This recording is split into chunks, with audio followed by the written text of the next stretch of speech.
boa tarde. No Jornal Nacional de hoje, nós iremos falar sobre as eleições de 2018, continuar os debates com os candidatos da presidência, a queima do Museu Nacional, que foi um fato histórico para o Brasil, e as histórias perdidas ao longo de 200 anos de vida.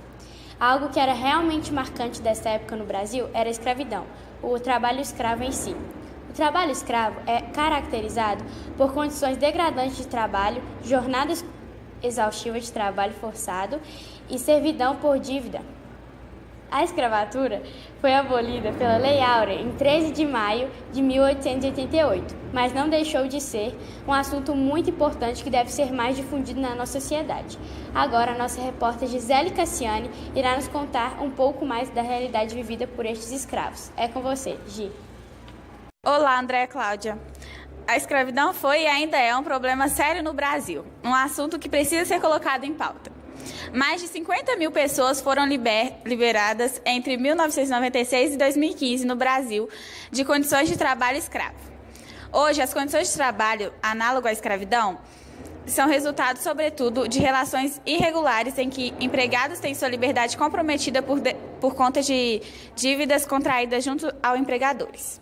Em situações como essa, as pessoas costumam trabalhar além da jornada legal permitida, com uma remuneração baixa e em situações degradantes. Vamos falar agora com Rafael Ferreira da Silva. Olá, Rafael. Olá. Em que você trabalhava na época que você era escravo? Então, eu trabalhava em uma fazenda no Mato Grosso, era uma fazenda muito grande, e a gente trabalhava basicamente cortando árvores. Só que como era uma fazenda muito grande, a gente demorava o ano todo para cortar as árvores, e quando chegava no final do ano, as árvores que cortamos no começo já teriam crescido novamente. Então era um trabalho que a gente passava o ano todo, muito exaustivo, sem férias, sem nada desse tipo, e aí a gente tinha que, por exemplo, dormir no chão, no meio do mato, somente com o lençol cobrindo o chão, entre o chão e a gente. E como você foi liberto? Então, eu estava lá trabalhando e chegaram os jagunços, chegou de moto, falando que a gente poderia parar de trabalhar porque o Ministério do Trabalho teria processado o meu empregador.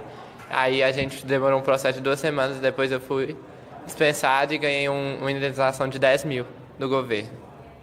E você via aquilo como escravidão?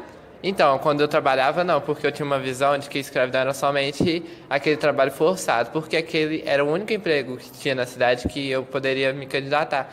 Então, eu não via como escravidão, mas agora eu percebo também que a escravidão, não só trabalho forçado, mas também trabalho longo, exaustivo, todo esse tipo de processo que eu sofri lá é também uma escravidão. E, então, hoje eu acredito que eu sofri.